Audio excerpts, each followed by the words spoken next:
श्री गणेशाय नमः। माघ धांता ने कहा कि इंद्र कीलगिरी पर तप करने के लिए अर्जुन के चले जाने के बाद द्रौपदी चिंता करने लगे कि हे अर्जुन ने कठिन कर्म प्रारंभ किया है। इस काम में विघ्न डालने वाले शत्रु बहुत हैं। श्री कृष्ण जी ने कहा कि तुम चिंता न करो। तो द्रौपदी ने चिंता का विघ्न हटाने का कोई उपाय पूछी। तो द्रौपदी ने कहा, हे जगत के नाथ, आप मुझ पर ऐसा कोई व्रत बताइए जिसके करने से सभी विघ्न नष्ट हो जाए। तो श्री कृष्ण जी ने कहा कि हे महाभागे, पार्वती ने भी शंकर जी से इसी प्रकार पूछा था। तब शंकर जी ने पार्वती जी से जो कहा था वह सुनो। उसी करक चतुर्थी नामक व्रत को मैं कहता हूँ, सुनो, जो सब प्रकार के विघ्नों को हरने वाला है। पार्वती जी ने कहा, हे भगवान, करक चतुर्थी किस प्रकार किया जाता है तथा उसका क्या विधान है और पहले किसने किया है इस व्रत को?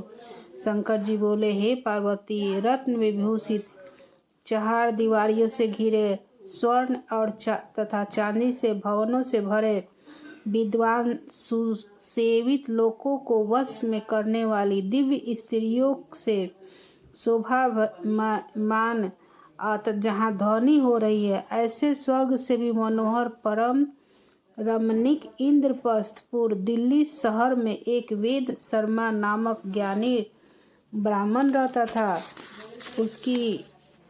उसकी पत्नी का नाम लीलावती था। उसके महापराक्रमी 7 पुत्र और तथा संपूर्ण लक्ष्मणों से युक्त वीरवती नाम की एक पुत्री उत्पन्न हुई। उसकी आंखें नील कमल के समान और मुख चंद्रमा के समान था। उसके विवाह करने योग्य समय आने पर जब वेद शर्मा ने एक वेद शास्त्र के विद्वान ब्राह्मण को विवाह की विधि से उसे प्रदान कर दिया, तत्पश्चात वीरवती ने अपने भाई की स्त्रियों भौजाइयों के साथ गौरी का व्रत किया। तत्पश्चात कार्तिक कृष्ण चतुर्थी के दिन व्रतोपवास कर संध्या काल में स्नान कर सबों ने भक्ति भाव से वट वृक्ष का चित्र बनाकर उसी के नीचे शंकर जी, गणेश जी और स्वामी कार्तिक जी के साथ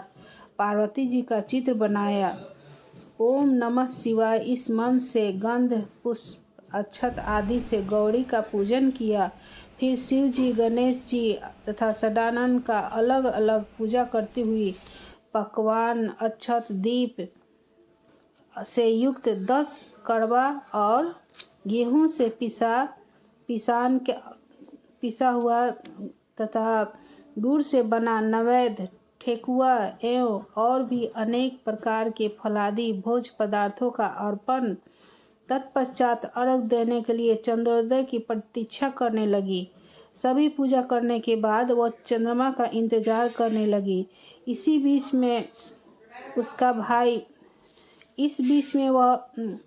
में वह बाला वीरवती ने भूखे प्यास से मूर्छित हो पृथ्वी पर गिरने लगी। उसे भूख बर्दाश्त नहीं हो रहा था तो वह जमीन पर गिर पड़ी। तब उसके बांधव रुदन करने लगे। फिर वीरवती ने मुख धोए पंखे में हवा को लगाकर उसको ढाढ़स बंधाया कि चंद्रमा निकलने ही वाले हैं और उसके भाई का चिंता होने लगी।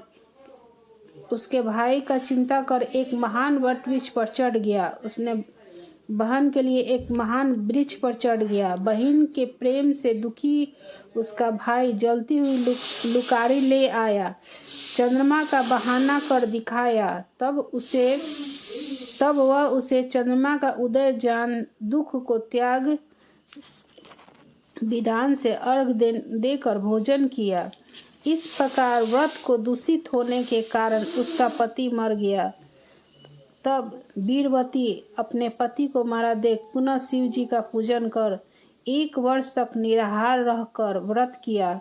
व्रत के समाप्त होने पर करक चतुर्थी का व्रत फिर भौजाइयों ने किया और पूर्वोक्त विधान से वीरवती ने भी व्रत किया। तब उसी दिन देव कन्याओं के साथ इंद्राणी वहां करक चतुर्थी का व्रत करने के लिए स्वर्गलोक से निकल आई और स्वयं वीरवती के पास चली गई। और मानुषी वीरवती से इंद्राणी ने सब बातें पूछी। तब विनयपूर्वक वीरवती ने कहा, जब मैं एक करक चतुर्थी का व्रत अपने पति के घर आई तो मेरा पति मर गया। हमें ज्ञान नहीं था कि मेरे किस पाप के कारण ऐसा हुआ है। हे महेश्वरी, यदि हमारे भाग में आप यहाँ आई हैं सो मेरे पति को जीवित कर दीजिए, मेरे ऊपर कृपा कर दीजिए। इंद्राणी ने कहा कि हे सुभगे, गत वर्ष जो तुमने व्यर्थ अर्घ दे दिया इसलिए व्रत दूषित हो गया। तुम्हारे भाई के कारण तुम्हारा व्रत दूषित हो गया, इसी से तुम्हारा पति मर गया। अब इस समय यत्न से करक चतुर्थी व्रत को करो। इसके पश्चात इस व्रत के प्रभाव से मैं तुम्हारे पति को जीवित कर दूंगी। श्री कृष्ण जी ने कहा कि हे द्रौपदी, इंद्राणी के वचन सुनकर वीरवती ने विधि विधान के साथ करक चतुर्थी का व्रत किया। इस प्रकार उसके व्रत के करने से इंद्राणी ने प्रसन्न होकर जल द्वारा अभिसंचित कर उसके पति को जीवित कर दिया। वह देवता के समान हो गया। उसके बाद वीरवती अपने पति के साथ घर आकर अनंत के साथ रहने लगी। वीरवती के लिए व्रत के प्रताप से उसका पति धन धान पुत्र और आयु को प्राप्त हो गया। इसलिए इस व्रत को तुम सभी यत्न पूर्वक करो।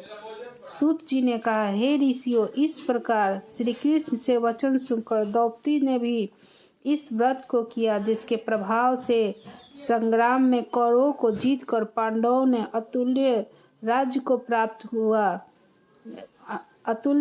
प्राप्त किया, जिससे उसका दुख जाता रहा। जो सौभाग्यवती स्त्रियां इस करवा चौथ व्रत को करती है और व्रत करके सायंकाल में पूर्वोक्त विधि विधान के साथ पूजन करेंगी, पुत्र धन और अतुल्य यश को प्राप्त पावेंगी। करक चतुर्थी का मंत्र इस प्रकार है।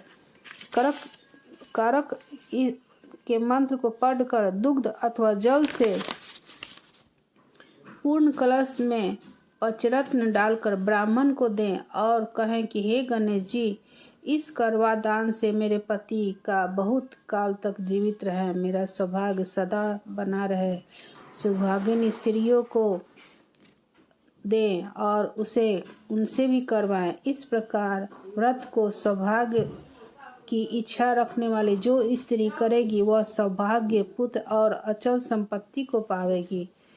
श्री गणेश जी को नमस्कार है, माता पार्वती को नमस्कार है, भोलेनाथ को नमस्कार है, कार्तिक जी को नमस्कार है, गणेश जी को नमस्कार है, पूरे शिव परिवार को नमस्कार है। तो दोस्तों, कैसा लगा ये करवा चौथ व्रत? आप सभी को करवा चौथ की हार्दिक शुभकामनाएं। राधे राधे। श्री गणेशाय नमः, श्री गणेशाय नमः, श्री गणेशाय नमः।